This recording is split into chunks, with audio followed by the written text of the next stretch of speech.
अजी, क्या हमारी गरीबी कभी खत्म नहीं होगी? क्या हमें पूरे जीवन ऐसे ही आधे पेट खाकर व्यतीत करना होगा? अरे भाग्यवान, मैं लकड़ी काटने बेचने के अलावा और कर भी क्या सकता हूँ। देखते हैं, यदि कभी हमारे जीवन में सुख लिखा हो तो वह सुख हमें जरूर मिलेगा। अच्छा भाग्यवान, अब मैं चलता हूँ, मेरा लकड़ियाँ लेने जाने का समय हो गया है। अरे मेरे प्यारे गधे, चलो अब हमारा लकड़ियाँ लाने का समय हो चुका है। इतना कहकर लकड़हारा अपने गधे को लेकर जंगल की तरफ निकल पड़ता है।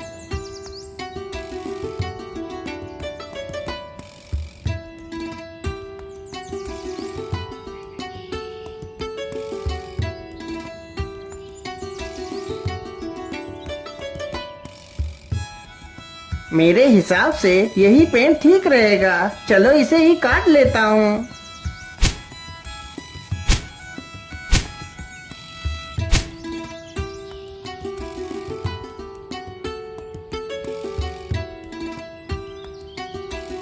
लकड़हारा जल्दी से लकड़ियां काटकर अपने गधे पर लाद लेता है और घर की तरफ निकल पड़ता है।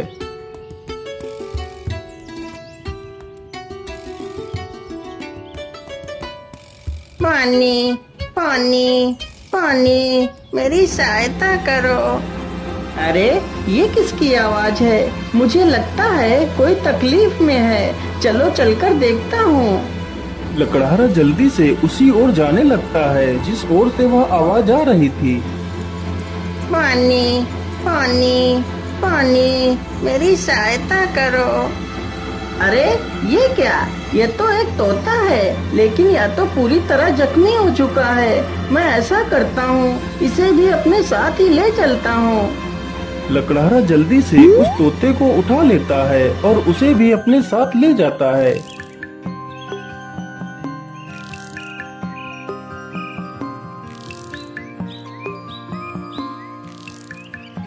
अरे भाग्यवान, तुम जल्दी से हल्दी और चूने का लेप लेकर आओ। मुझे इस तोते के जख्मों पर उस लेप को लगाना है। लकड़हारे की पत्नी तुरंत ही हल्दी और चूने का लेप लेकर आती है। लकड़हारा तुरंत ही उस तोते के जख्मों पर उस लेप को लगाने लगता है। अरे तोता भाई, मैंने तुम्हारे जख्मों पर दवाई लगा दी है, अब तुम जल्दी ही स्वस्थ हो जाओगे। इस प्रकार तोता 1-2 दिनों में ही पूरी तरह स्वस्थ हो जाता है।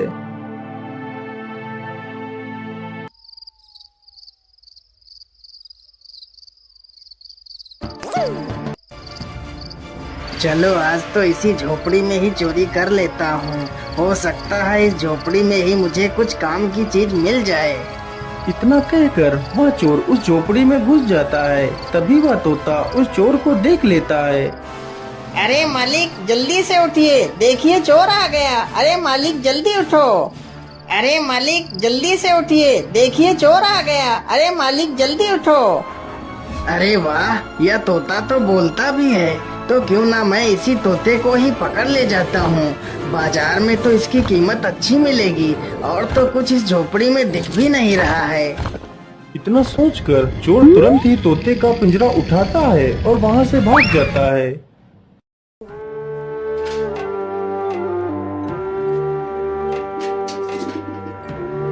चोर को चलते चलते रात से सुबह हो जाती है। ओहो, मैं तो रात भर चलते चलते कितना थक गया हूँ। चलो ऐसा करता हूँ, थोड़ा इसी पेड़ के नीचे आराम कर लेता हूँ, फिर सोचूंगा इस तोते का क्या करना है। इतना सोचकर चोर उसी पेड़ के नीचे लेटकर सो जाता है। तभी वहाँ से एक राजा अपने घोड़े पर सवार होकर निकलता है। महाराज मुझे बचा लीजिए, मेरी रक्षा कीजिए महाराज, नहीं तो यह चोर मुझे मार डालेगा। अरे ये कौन है जो मुझे मदद के लिए पुकार रहा है, लेकिन आसपास तो कोई नहीं दिखाई दे रहा है। अरे महाराज, उधर नहीं, इधर नीचे देखिए महाराज, मैं इधर हूँ। महाराज मुझे बचा लीजिए, यह चोर मुझे उठाकर ले जा रहा है। अरे वाह, यह तोता तो बोल भी सकता है। चलो मैं इस तोते को खरीद लेता हूँ। यह तोता मेरी पुत्री को बहुत पसंद आएगा। अरे ओ चोर, चल अब उठ जा। और कितना सोएगा तू?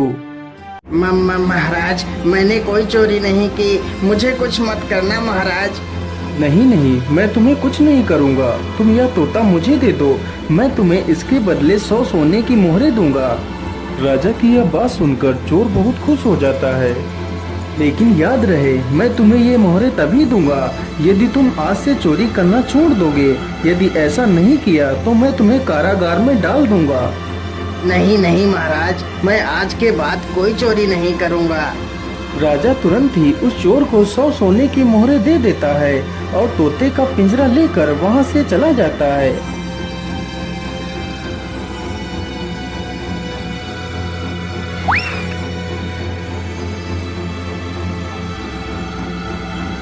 अरे राजकुमारी, तुम कहाँ हो? देखो मैं तुम्हारे लिए क्या लेकर आया हूँ।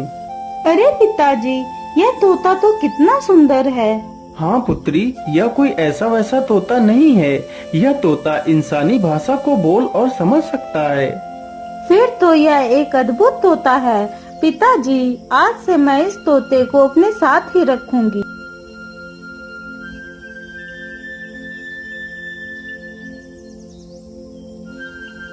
राजकुमारी रोज उस तोते को अच्छे अच्छे पकवान खिलाती, लेकिन तोते को उस लकड़हारे की बहुत ज्यादा याद आती रहती थी। अरे मेरे प्यारे तोते, मैं तुम्हें कुछ भी खिलाती हूँ, तुम उसे सही ढंग से क्यों नहीं खाते हो? क्या बताऊं राजकुमारी जी, मुझे इस पिंजरे में कैद हुए पूरा 1 महीना हो चुका है। मेरा मन भी आकाश में उड़ने को कर रहा है, लेकिन मैं इस पिंजरे में कैद हूँ। मैं क्या कर सकता हूँ? अच्छा, ऐसी बात है तो फिर चलो मेरे साथ। आज मैं तुम्हें बाहर की सैर करा के लाती हूँ। राजकुमारी तोते को जंगल में ले जाती है और उसे पिंजरे से बाहर निकाल देती है। फिर तोता आसमान में उड़ने लगता है। अरे ये क्या, ये पेड़ इतना चमक क्यों रहा है? क्या यह पेड़ कोई जादुई पेड़ है? अरे राजकुमारी जी, उधर देखिए, यह पेड़ इतना चमक क्यों रहा है? क्या यह कोई जादुई पेड़ है? अरे हाँ, मुझे तो लगता है यह कोई जादुई पेड़ ही है। चलो इसके पास चलते हैं। राजकुमारी तथा वह तोता दोनों उस वृक्ष के पास जाते हैं। राजकुमारी जैसे ही उस वृक्ष को स्पर्श करती है, तभी वह उस वृक्ष में समा जाती है। यह देखकर तोता हैरान हो जाता है। अरे राम राम राम, ये क्या हुआ? राजकुमारी तो पेड़ के अंदर चली गई। मुझे जल्दी से यह खबर राजा को देनी होगी।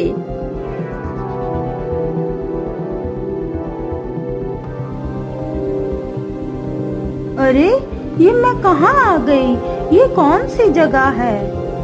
तभी एक बड़ा सा बाज राजकुमारी के सामने आकर खड़ा हो जाता है। अरे यह बाज तो कितना विशाल है। इतना बड़ा बाज तो मैंने आज तक नहीं देखा। तभी वह बाज राजकुमारी को अपने पंजे में दबाकर उड़ जाता है। अरे दुष्ट बाज, मुझे छोड़ दे।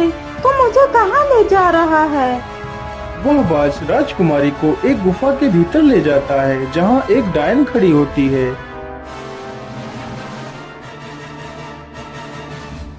अरे कौन है आप और मुझे इस प्रकार यहाँ क्यों लाया गया है? मुझे छोड़ दो, मुझे वापस जाने दो। चली जाना, चली जाना, इतनी जल्दी किस बात की है? तुम इस समय पाताल लोक में हो। यहाँ से निकलना इतना आसान नहीं है। तुम यहाँ से तभी बाहर जा सकती हो जब मैं चाहूँगी। यदि तुम यहाँ से बाहर जाना चाहती हो तो तुम्हें मेरा एक काम करना होगा। बोलिए, आप क्या काम करवाना चाहती हैं? राजकुमारी जी, तुम्हें मेरे लिए अमृत लाना होगा। लेकिन ये अमृत कहाँ मिलेगा? ये अमृत तुम्हें रंगी कंचन की पहाड़ियों में मिलेगा। लेकिन ये पहाड़ी कहाँ पर है? फिर वह डायन राजकुमारी को अमृत लाने का रास्ता बताती है। वह डायन अमृत पीकर अमर होना चाहती थी और पूरी दुनिया पर राज करना चाहती थी। उस डायन ने उस विशाल बाज को अपने वश में कर रखा था, जिससे वह सारे काम करवाती थी। डायन की ये सारी बातें सुनकर राजकुमारी वहाँ से अमृत लाने के लिए चल पड़ती है।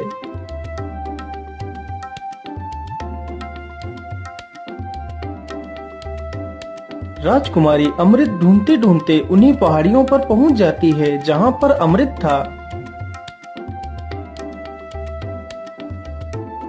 मुझे लगता है इसी गुफा में ही अमृत होगा। चलो इसके अंदर चलती हूँ। राजकुमारी जैसे ही गुफा के अंदर प्रवेश करने की कोशिश करती है, तभी एक जहरीला सर्प राजकुमारी को डस लेता है और राजकुमारी की वहीं पर मृत्यु हो जाती है।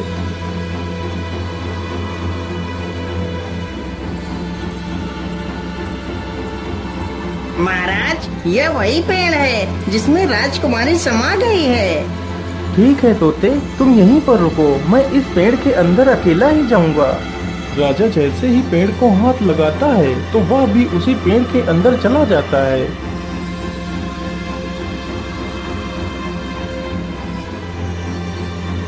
तभी वही बाज फिर से आता है और राजा को भी उठाकर उसी डायन के पास ले जाता है।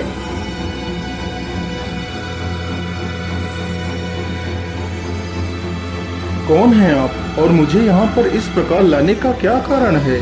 मेरी राजकुमारी कहाँ है? अरे महाराज, आप चिंता ना करिए, आप जल्दी ही अपनी राजकुमारी से मिलेंगे। उससे पहले आपको मेरा एक काम करना होगा। ठीक है डायन, मुझे जल्दी से बताइए, मैं तुम्हारे लिए क्या काम कर सकता हूँ। फिर वह डायन राजा से भी उसी अमृत को लाने की बात कहती है। ठीक है डायन, मैं तुम्हें वह अमृत लाकर दे दूंगा, लेकिन मेरी पुत्री को कुछ नहीं होना चाहिए। इतना कहकर राजा अमृत लाने के लिए चल पड़ता है।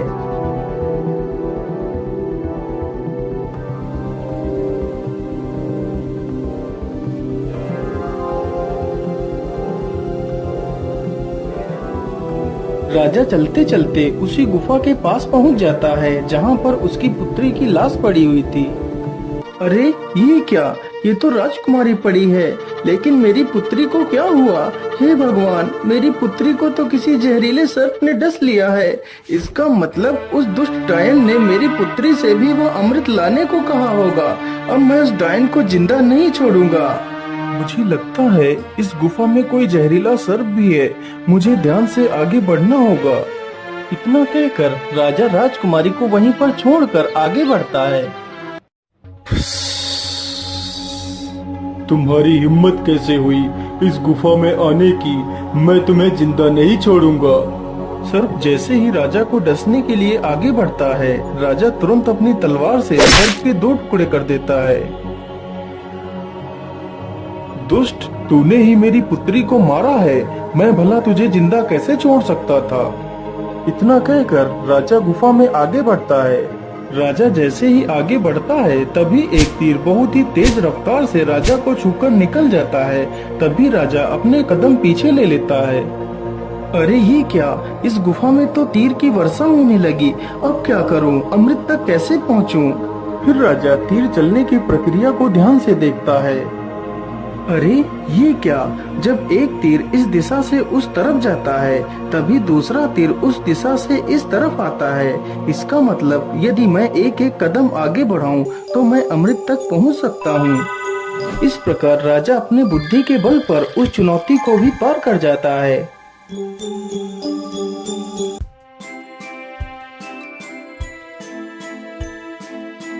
अरे वो रहा अमृत, चलो जल्दी से अमृत को ले लेता हूँ।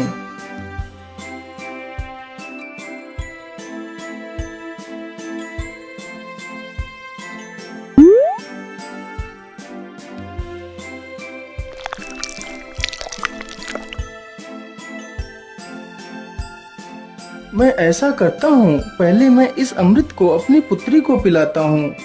ये सोचकर राजा अपनी पुत्री को अमृत पिलाता है। अमृत पीते ही उसकी पुत्री जीवित हो जाती है।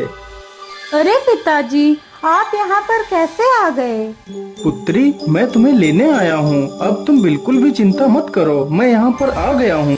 फिर वह राजा उस अमृत को खुद भी पी लेता है और बाद में बचा हुआ अमृत उस सर्प के मुंह में डाल देता है। अमृत मुंह में पड़ते ही सर्प भी जीवित हो जाता है। फिर वह राजा उस सर्प को अपनी पूरी कहानी सुनाता है। मैंने तुम्हें इसलिए जीवित किया है ताकि तुम फिर से इस अमृत की रक्षा करो। महाराज, मैंने आपको पहचानने में भूल कर दी, मुझे क्षमा कर दीजिए महाराज। अरे नहीं नहीं सर्पदेव, इसमें तुम्हारी कोई गलती नहीं है, या तो तुम्हारा फर्ज था। अच्छा अब मैं चलता हूँ।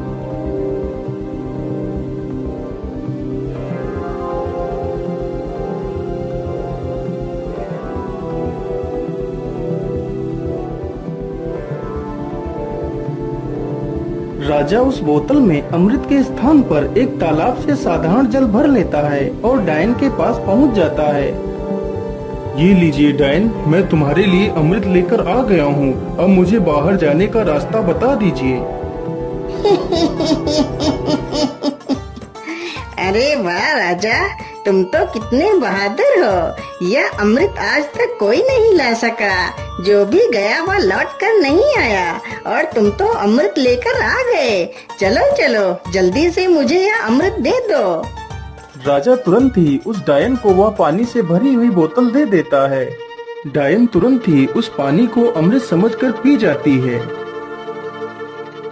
हे डायन, मैंने आपके कहे अनुसार आपको अमृत लाकर दे दिया। अब मुझे बाहर जाने का मार्ग बता दीजिए। इतनी भी जल्दी क्या है? अब मैं अमर हो चुकी हूँ। अब तुम दोनों यहाँ से कहीं नहीं जाओगे। आज से तुम दोनों भी मेरे गुलाम हो। अरे डायन, ये तो सरासर धोखा है। मुझे यहाँ से जाने का मार्ग बताओ, नहीं तो मैं तुझे मार डालूंगा। अरे मूर्ख राजा, अब मैं अमर हो चुकी हूँ। अब तू मेरा कुछ भी नहीं बिगाड़ सकता। अच्छा ऐसी बात है, तो फिर ये ले मेरे इस तलवार के वार को झेल। इतना कहकर राजा उस डायन के पेट में तलवार घुसा देता है। ये क्या हो गया? मैं तो अमर हो गई थी। इसका मतलब तूने मेरे साथ धोखा किया है। पानी पीकर खुद को अमर समझने वाली उस डायन की मृत्यु हो जाती है। डायन के मरते ही वह बाज आजाद हो जाता है। महाराज आपकी जय हो। आप तो बहुत वीर और बुद्धिमान हैं। आपका बहुत बहुत धन्यवाद महाराज, जो आपने मुझे इस डायन की गुलामी से आजाद करा दिया। हे बाज, क्या तुम यहाँ से बाहर निकलने का रास्ता जानते हो? जी महाराज, आप दोनों हमारी पीठ पर बैठ जाइए, मैं अभी आपको बाहर ले चलता हूँ। दोनों ही बाज की पीठ पर बैठ लेते हैं और बाज उन दोनों को लेकर एक दरवाजे के पास जाता है। महाराज, इसी दरवाजे के बाहर आपकी दुनिया है, यहीं से आप बाहर जा सकते हो महाराज। राजा तथा राजकुमारी दोनों बाज का धन्यवाद करते हैं और उस दरवाजे से बाहर चले जाते हैं।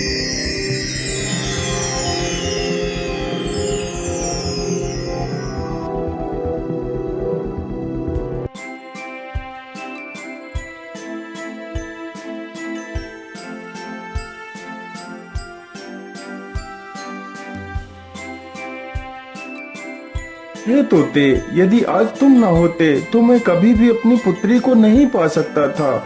इसलिए मैं तुमसे बहुत प्रसन्न हूँ। आज तुम मुझसे कुछ भी मांग सकते हो। महाराज, यदि आप मुझे कुछ देना ही चाहते हैं तो मुझे 1000 सोने की मोहरें देकर आजाद कर दीजिए। राजा ने ऐसा ही किया। तोते को 1000 स्वर्ण मुद्राएं देकर उसे विदा कर दिया। तोता वहाँ से उड़कर सीधा उसी लकड़हारे के पास पहुँच जाता है। मालिक देखिए, मैं आ गया और आपके लिए कुछ उपहार भी लेकर आया हूँ। लकड़हारा जैसे ही उस पोटली को खोलकर देखता है तो उसमें ढेर सारे सोने के सिक्के देखकर वह बहुत खुश हो जाता है और फिर वे तीनों मिलकर खुशी खुशी अपना जीवन व्यतीत करने लगते हैं।